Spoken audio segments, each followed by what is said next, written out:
This is Harsimran. Welcome to my YouTube channel Harsimran Science Video. So our today's topic is DNA. ठीक है, जैसे कि हमने बात करी थी कि हमारी बॉडी में टोटल 23 पेयर ऑफ क्या होते हैं, क्रोमोसोम्स होते हैं। उसके बाद हमने बात करी थी कि हर क्रोमोसोम्स पे क्या प्रेजेंट होते हैं, जीन्स प्रेजेंट होते हैं। टोटल हमने जीन्स की कितनी बात करी थी, 25,000 to 30,000 अप्रॉक्स जीन्स हमारी बॉडी में हमारे क्रोमोसोम्स के ऊपर क्या होते हैं, प्रेजेंट होते हैं। और ये जो जीन्स होते हैं हमने बात करी थी किससे मिलके बनते हैं, ये डीएनए से मिलके बनते हैं। तो आज हम डीएनए के बारे में ही पढ़ने वाले हैं। तो सबसे पहले हम बात करते हैं डीएनए है क्या। ठीक है, तो जैसे कि हमने अभी बात करी कि जीन जो होते हैं वो किससे, लॉन्ग स्ट्रैंड ऑफ डीएनए से मिलके बने होते हैं। लॉन्ग स्ट्रैंड ऑफ डीएनए मतलब जैसे कि आपको सबको यही यहाँ पे दिख रहा है, लॉन्ग स्ट्रैंड मतलब हो गया लॉन्ग पीस ऑफ डीएनए। ठीक है, तो ये डीएनए क्या हो गया, दो लॉन्ग पीस सबको दिख रहे हैं और एक ऐसे ट्विस्टेड है एक दूसरे। आगे हम पढ़ेंगे कि इसका स्ट्रक्चर की बात करेंगे। तो अभी हमको सिर्फ इतना पता है कि जो जीन होते हैं वो किससे मिलके बने होते हैं, डीएनए से मिलके बने होते हैं। अब हम बात करते हैं कि हर सेल के अंदर अप्रॉक्स जो जीन के जो डीएनए की लेंथ होती है वो 1 मीटर होती है। कितनी होती है, 1 मीटर। अपने हर सेल के अंदर क्या प्रेजेंट होता है, डीएनए प्रेजेंट होता है और हर सेल के अंदर जो डीएनए की लेंथ है वो कितनी होगी, 1 मीटर। पर यहाँ पे इंटरेस्टिंग बात ये है कि जो क्रोमोसोम होता है उसकी लेंथ कितनी होती है, 10⁻⁻⁶ मीटर। जैसे कि हम जानते हैं क्रोमोसोम के ऊपर जीन प्रेजेंट होते हैं और जीन किससे मिलकर बने होते हैं, डीएनए से। जब क्रोमोसोम की लेंथ 10⁻⁻⁶ मीटर इतनी कम है और डीएनए की लेंथ कितनी है, 1 मीटर है। इसलिए क्या होता है, जो डीएनए होता है वो बहुत टाइटली बहुत कॉम्पैक्ट तरीके से किसमें प्रेजेंट होता है, वो हमारे जीन के अंदर, जीन उससे मिलके बना होता है। तो एक तरीके से हम बोल सकते हैं बहुत टाइटली रैप्ड होता है डीएनए किसके अंदर, क्रोमोसोम के अंदर। ठीक है, उसके बाद अगर हम इसकी बात करें कि डीएनए वर्सेस आरएनए, एक हमारा टॉपिक आता है डीएनए वर्सेस आरएनए। ठीक है, आज हम मेनली डीएनए की बात करने वाले हैं, पर हमको डिफरेंस पता होना चाहिए कि डीएनए और आरएनए के बीच में मेनली क्या डिफरेंस है। तो सबसे पहले हम बात करते हैं न्यूक्लिक एसिड के बारे में कि न्यूक्लिक एसिड क्या होता है। इन दोनों की फुल फॉर्म होती है deoxyribonucleic acid and ribonucleic acid. ठीक है, तो सबसे पहले हम बात करते हैं कि न्यूक्लिक एसिड होता क्या है। तो अगर हम न्यूक्लिक एसिड की बात करें तो न्यूक्लिक एसिड जो होता है वो हर ऑर्गेनिज्म के सेल में प्रेजेंट होता है। भले वो ऑर्गेनिज्म जो होता है वो एक स्मॉल बैक्टीरिया से अपने ह्यूमन बीइंग तक रेंज कर सकता है, मतलब स्मॉलेस्ट बैक्टीरिया से लगा के ह्यूमन बीइंग तक सब सेल से मिलके बने। हर एक के सेल के अंदर क्या प्रेजेंट होता है, अपना न्यूक्लिक एसिड प्रेजेंट होता है। अब हम बात करते हैं डीएनए और आरएनए की। तो जो न्यूक्लिक एसिड होता है वो दो टाइप का होता है, एक हो गया डीएनए और एक दूसरा क्या हो गया, आरएनए। ठीक है, डीएनए मतलब हो गया डीऑक्सी राइबो न्यूक्लिक एसिड। ठीक है, और आरएनए मतलब क्या हो गया, राइबो न्यूक्लिक एसिड। ठीक है, ये दो टाइप के क्या होगा, न्यूक्लिक एसिड प्रेजेंट होगा सेल के अंदर। अब हम बात करते हैं ये दोनों ही जेनेटिक मटेरियल है। ठीक है, कुछ ऑर्गेनिज्म में डीएनए जेनेटिक मटेरियल होता है जो कि पास होता है वन जनरेशन से दूसरे जनरेशन में। कुछ ऑर्गेनिज्म में आरएनए जो राइबोन्यूक्लिक एसिड होता है वो जेनेटिक मटेरियल होता है। अब हम इसके बीच में अगर मेन डिफरेंस की बात करें, एक डिफरेंस तो ये हुआ कि जो डीएनए होता है वो एक सेल के न्यूक्लियस में प्रेजेंट होता है। किसमें प्रेजेंट हुआ, हमारा न्यूक्लियस में। और जो आरएनए है वो न्यूक्लियस में प्रेजेंट ना होकर किसमें प्रेजेंट होता है, वो साइटोप्लाज्म में। ये जो लिक्विड भरा रहता है साइटोप्लाज्म, सेल का जो लिक्विड होता है, साइटोप्लाज्म के अंदर क्या प्रेजेंट है, अपना आरएनए। एक मेन डिफरेंस तो ये हो गया इन दोनों के बीच के अंदर। ठीक है, दूसरा मेन डिफरेंस आता है इनके स्ट्रक्चर जब हम देखते हैं। अभी हम डीएनए, ये तो हमको डीएनए का एक स्ट्रक्चर दिख रहा है, डीएनए और आरएनए के दोनों के स्ट्रक्चर को कंपेयर करते हैं। ठीक है,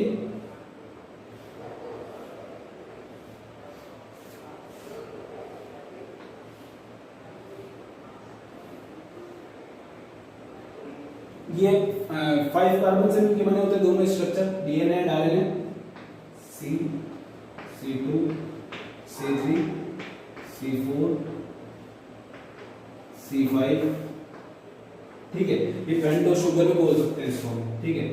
ये भी हम यहाँ पे कर देते हैं C1 C2 C3 C4 and C5, ठीक है, फिफ्थ कार्बन हो गया, ठीक है। यहाँ पे ऑक्सीजन भी प्रेजेंट होता है, ठीक है। उसके बाद यहाँ पे प्रेजेंट होता है बेस। ये हम स्ट्रक्चर की बात कर रहे हैं, क्या डिफरेंस है इसके बीच में, है ना।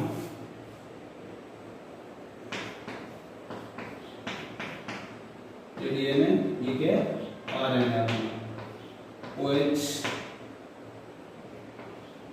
OH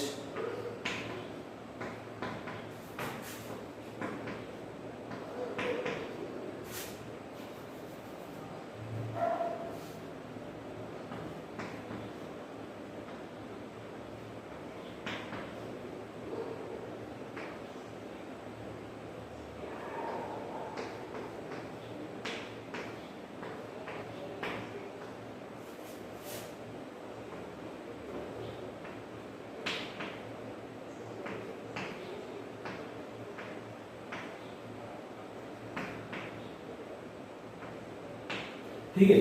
मेन डिफरेंस आपको यहाँ पे क्या दिख रहा होगा, ये कितने कार्बन है, 5 कार्बन है, 1 2 3 4 एंड 5, इसमें भी 5 कार्बन से मिलकर बना है। जो मेन डिफरेंस है डीएनए और आरएनए के स्ट्रक्चर में वो यही है कि जो C2 होता है आरएनए के अंदर, जो कार्बन 2 है उसके ऊपर तो कौन सा ग्रुप प्रेजेंट है, हाइड्रोक्सिल ग्रुप प्रेजेंट है। जबकि अगर अपन डीएनए की बात करें तो इसके अंदर C2 सेकंड कार्बन के ऊपर कौन सा ग्रुप प्रेजेंट है, ओनली क्या प्रेजेंट है, हाइड्रोजन एटम प्रेजेंट है। इसलिए इसका नाम है डीऑक्सीराइबो। डीऑक्सी मतलब क्या हो गया, रिमूवल हो गया यहाँ पे किसका, ऑक्सीजन का, इसलिए इसको अपन क्या बोलते हैं, डीऑक्सीराइबो न्यूक्लिक एसिड। और ये क्या है, राइबो न्यूक्लिक एसिड, इसके अंदर क्योंकि कोई रिमूवल नहीं हुआ हाइड्रोजन ऑक्सीजन का, ठीक है। एक तरीके से हम बोल सकते हैं कि ये क्या है, डीऑक्सी, ये दोनों शुगर का नाम है, एक तो राइबो शुगर, एक डीऑक्सीराइबो शुगर, ठीक है। तो एक तरीके से हम ये बोल सकते हैं जो डीएनए वो एक तरीके से मॉडिफाइड फॉर्म है किसका, राइबोस शुगर का, ठीक है। ये हम स्ट्रक्चर समझ गए इसका हमने। ये क्या होता है, ये हमारा हो गया फॉस्फेट ग्रुप, ठीक है। ये हमारा यहां से लेकर यहां तक जो होता है वो हमारी क्या होती है, शुगर होती है। और ये यहां से हमारा, यहां पे हमने बनाया नहीं, यहाँ पे हमारा बेस जुड़ता है, जो कि हम बात करेंगे 3-4 बेस के बारे में, ठीक है। तो यहाँ पे हमारा तो जो एक हम अगर हम डीएनए के स्ट्रक्चर की बात करें तो वो 3 चीजों से मिलकर बनेगा, बाद में शुगर से मिलकर बनेगा, बेस से मिलकर बनेगा और फॉस्फेट ग्रुप से मिलकर बनेगा, ठीक है। इतना समझ में आया। तो डिफरेंस क्या था, एक ओनली ऑक्सीजन एटम का क्या हुआ था, रिमूवल हुआ था डीएनए में, इसलिए अपन उसको क्या बोलते हैं, डीऑक्सीराइबोन्यूक्लिक एसिड, ठीक है। अब हम बात करते हैं structure of DNA. Structure of DNA. तो स्ट्रक्चर ऑफ डीएनए, डीएनए क्या है, DNA is a long twisted molecule, जैसे बोल सकते हैं, इसको हम बोल सकते हैं डीएनए से डबल हेलिक्स स्ट्रक्चर, या it is composed of 2 strand, जैसे कि आप सबको यहाँ पे दिख रहा है, कितने स्ट्रैंड से मिलकर बनी है, 2 स्ट्रैंड से मिलकर बनी है, ठीक है।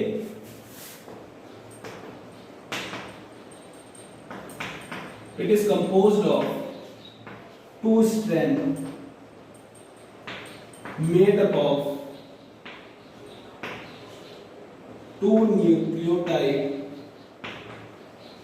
मॉलिक्यूल्स। अब यहाँ पे हमारे पास एक नया टर्म आ गया, न्यूक्लियोटाइड क्या होता है, ठीक है। तो न्यूक्लियोटाइड मतलब होता है, जैसे कि अभी हमने स्ट्रक्चर पढ़ा था, इसका हमने बनाया था स्ट्रक्चर डीएनए का, तो जो न्यूक्लियोटाइड है वो किस किस से मिलकर बनता है, पेंटोस शुगर जिसमें 5 कार्बन प्रेजेंट है अभी, ठीक है, phosphate group, and third one क्या हो गया, बेस। इसी को अपन क्या बोलेंगे, न्यूक्लियोटाइड बोलेंगे। किसको बोला अपन ने, nucleotide, pentose sugar, phosphate group, and किसको बोल दिया हमने, बेस को क्या बोल दिया हमने, न्यूक्लियोटाइड। इतना सबको समझ में आया, ठीक है। अब हमको कुछ नहीं करना, हमको ये सब क्या चीजें करनी है, हमको इमेजिनेशन करना है कि सबसे पहले हमने स्टार्टिंग में क्रोमोसोम्स पढ़ा था कि ह्यूमन के अंदर 23 पेयर्स ऑफ क्रोमोसोम होते हैं। अब उन 23 पेयर्स ऑफ क्रोमोसोम में अपन ने क्या पढ़ा था कि 25,000 से 30,000 तक क्या होते हैं, जीन्स प्रेजेंट होते हैं उन क्रोमोसोम्स के ऊपर, ठीक है। फिर हमने बात करी कि वो जीन किससे मिलकर बनते हैं, वो gene in long strand of DNA, DNA के लंबे लंबे टुकड़ों से मिलकर बनते हैं, जो कि आपस में क्या होते हैं, ट्विस्टेड होते हैं, ठीक है। डीएनए और फिर हमने अब हम जैसे कि बात कर रहे हैं स्ट्रक्चर ऑफ डीएनए, तो डीएनए जो है वो 3 चीजों से मिलकर बना है, pentose sugar, phosphate group and base. इतना समझ में आया आपको?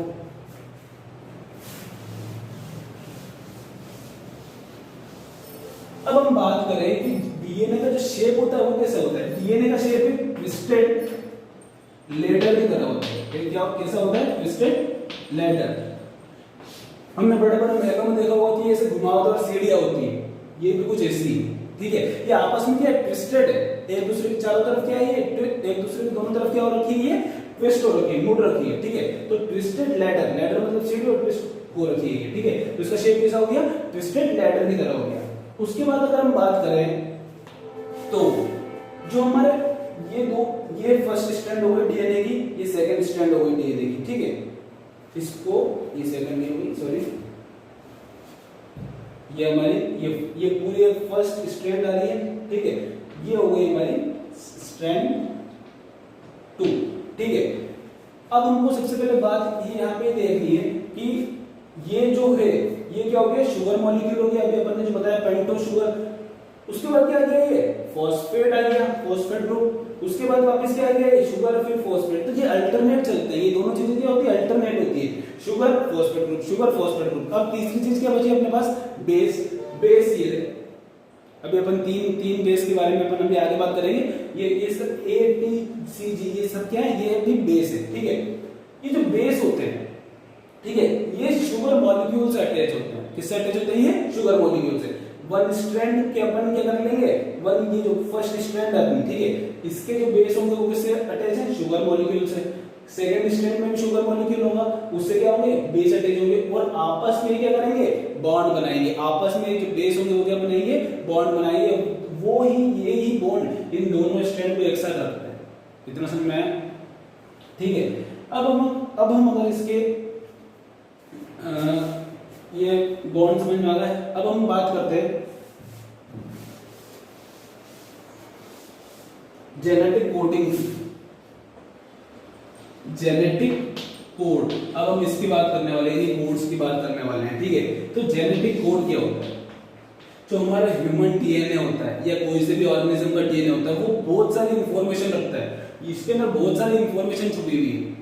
इस ह्यूमन डीएनए के अंदर ह्यूज इंफॉर्मेशन है और यही इंफॉर्मेशन यही जेनेटिक कोडिंग जो होती है वो किसी भी ऑर्गेनिज्म के अंदर बायोलॉजिकल एक्टिविटी के लिए रिस्पॉन्सिबल होती है। अपनी बॉडी के अंदर या किसी भी ऑर्गेनिज्म के अंदर जितने भी रिएक्शंस हो रही है, जितने भी डाइजेशन, रेस्पिरेशन, जो भी चीजें हो रही है, वो सब किसके कारण हो रही है? इसी जेनेटिक कोडिंग, इसी डीएनए के कारण हो रही है, ठीक है।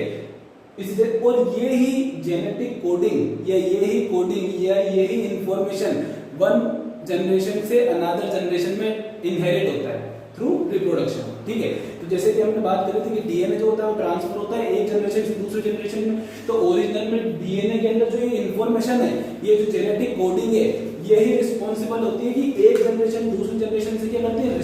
सिमिलरिटी रखती है। आज हमारे दादा की जो जनरेशन होगी वो हमारे अगली वाली नेक्स्ट जनरेशन से सिमिलरिटी रखेगी इसी कोडिंग के कारण, क्योंकि यही कोडिंग क्या हुई है? ट्रांसफर हुई है एक जनरेशन से दूसरी जनरेशन में। इतना समझ में आया? अब हम बात करते हैं कि ये जो कोडिंग है या ये जो इंफॉर्मेशन है वो किसके फॉर्म में स्टोर है? वो स्टोर है इन्हीं बेसिस के फॉर्म में स्टोर है, ठीक है। ये बेसिस के फॉर्म में स्टोर है। उसके बाद हम बात करें कि 4 टाइप के बेस होते हैं: एडेनिन, ग्वानिन, थाइमिन, साइटोसिन, ठीक है। ATGC यहां पे सबको दिख रहा होगा, ATC और G, ये 4 टाइप के बेस है। इन्हीं के अंदर क्या होता है? इंफॉर्मेशन स्टोर होती है, ठीक है। अब ये जो बेस है वो बहुत प्रिसाइज मैनर में क्या होते हैं? एक दूसरे से बाइंड करते हैं, बहुत प्रिसाइज मैनर में या बहुत एक्यूरेट मैनर में। अगर इनकी पेयरिंग में जरा से भी गड़बड़ हुई तो क्या होगा? अगर इनकी पेयरिंग में जरा से भी गड़बड़ होगी तो क्या होगा? हमारी जो इंफॉर्मेशन होगी उसके अंदर चेंज आएगा। इंफॉर्मेशन के अंदर अगर चेंज आएगा तो एक टर्म आता है म्यूटेशन, जिसके बारे में हम हमारी अगली क्लास में डिस्कस करेंगे। म्यूटेशन अगर हो जाएगा और उनको क्या हो सकती है, डिजीज वगैरह हो सकती है, या हमारी बॉडी में चेंज आ सकता है। ठीक है, तो ये जो बेस है आपस में इनको जोड़ने का तरीका क्या होता है, एक्यूरेट होता है। जैसे कि अगर हम बात करें कि जो ए होता है वो हमेशा थाइमिन से, एडेनिन जो होता है वो हमेशा किससे जुड़ेगा, थाइमिन से जुड़ेगा, और वाइस वर्सा, और थाइमिन भी हमेशा किससे जुड़ेगा, एडेनिन से जुड़ेगा। इसके बाद हम बात करें कि ग्वानिन जो होगा, ये ग्वानिन वो हमेशा किससे जुड़ेगा, साइटोसिन से, और जो साइटोसिन होगा वो भी हमेशा किससे जुड़ेगा, ग्वानिन से। ये जो पेयरिंग होती है, ये जो इंफॉर्मेशन होती है, या ये जो कोडिंग होती है, ये हमारे पूरे डीएनए के अंदर क्या होती है, एक्यूरेट होती है, प्रिसाइज होती है, या फिक्स होती है, इसको हम यूं बोल सकते हैं। इसके अंदर चेंज आना मतलब हमारी बॉडी के अंदर चेंज आना, बॉडी की जो एक्टिविटीज हो रही है उसके अंदर चेंज आना। ठीक है, ये हो गई हमारी जेनेटिक कोडिंग की बात। अब एक आज का हमारा लास्ट टॉपिक आता है माइटोकॉन्ड्रियल डीएनए। हमारी बॉडी के अंदर जो डीएनए प्रेजेंट होता है, हमारे सेल के अंदर डीएनए प्रेजेंट होता ही है सेम अमाउंट में, बट जो हमारे सेल के अंदर माइटोकॉन्ड्रियाज होते हैं, ये एक सेल ऑर्गेनेल है अपना, ये जो सेल ऑर्गेनेल है इनका भी अपना डीएनए होता है, ये भी अपना डीएनए अपने अंदर रख के चलते हैं। ठीक है, अब इनके डीएनए और अपने जो क्रोमोसोमल डीएनए इसमें क्या डिफरेंस है, डिफरेंस इतना है कि जो हमारे ये जो माइटोकॉन्ड्रियल डीएनए, ये जो हमारा क्रोमोसोमल डीएनए था वो तो किसके लिए कोडिंग करता है, प्रोटीन के लिए कोडिंग करता है। मतलब ये लास्ट में जाके इसका रिजल्ट जो होगा इस डीएनए का वो क्या बनाएगा, प्रोटीन बनाएगा। जबकि जो माइटोकॉन्ड्रियल डीएनए उसका वो किसका फॉर्मेशन करेगा, या वो किसके लिए कोडिंग करेगा, एंजाइम के लिए कोडिंग करेगा। और कैसे एंजाइम के लिए कोडिंग करेगा, जो कि रिस्पॉन्सिबल होंगे किसके लिए, रिलीज ऑफ फूड के लिए। हमको सबको पता है जो माइटोकॉन्ड्रिया होता है उसको हम power house of the cell बोलते हैं। क्यों बोलते हैं, क्योंकि ये क्या करता है, फूड से एनर्जी रिलीज करता है। अब फूड से जो एनर्जी रिलीज होती है उसके लिए कुछ एंजाइम्स की जरूरत होती है। ठीक है, और वो एंजाइम्स कौन बना रहा है हमारे लिए, माइटोकॉन्ड्रियल डीएनए बना रहा है। माइटोकॉन्ड्रियल डीएनए के अंदर ऐसी कोडिंग होती है जिससे क्या बनते हैं, हमारे ऐसे एंजाइम्स बनते हैं जो कि एनर्जी रिलीज करवाते हैं। इसके स्ट्रक्चर की अगर बात करें, हम दोनों के कंपैरिजन करें, एक तो क्रोमोसोमल डीएनए की बात करें और एक माइटोकॉन्ड्रियल, तो क्रोमोसोमल डीएनए तो कुछ इस प्रकार होता है, हेलिक्स के फॉर्म में होता है। ठीक है, और जबकि जो हमारा माइटोकॉन्ड्रियल डीएनए होता है वो कैसा होता है, वो कुछ सर्कुलर टाइप का होता है। ठीक है, इतना समझ में आया। अब एक चीज और, माइटोकॉन्ड्रियल जो डीएनए होता है वो वाया ओवम इनहेरिट होता है। किसके थ्रू होता है, इसका मतलब क्या हो गया कि जो फीमेल होती है वही कैरियर होती है किसका, अपने माइटोकॉन्ड्रियल डीएनए का। ठीक है, और अगर इससे रिलेटेड कोई भी डिजीज हुई तो वो एक जनरेशन से दूसरे जनरेशन में भी इनहेरिट होगी। ठीक है, एक चीज और, जब हमने बात करी थी कि जो हमारे डीएनए के, हम डबल हेलिक्स स्ट्रक्चर की बात कर रहे थे कि डीएनए का स्ट्रक्चर कैसा होता है, डबल हेलिक्स होता है। अब इसके बीच में ये क्या लग रहा है, इसके बीच में खाली स्पेस होगा, नहीं, ये हमारा हम डीएनए मान लेते हैं।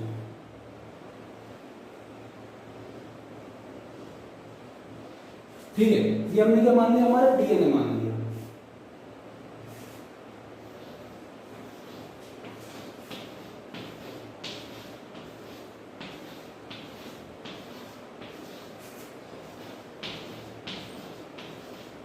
ठीक है, इन डीएनए, ये जो डीएनए होता है वो एक प्रोटीन की तरफ, चारों तरफ क्या होता है, कोटेड होता है। एक प्रोटीन है उसका नाम है हिस्टोन प्रोटीन।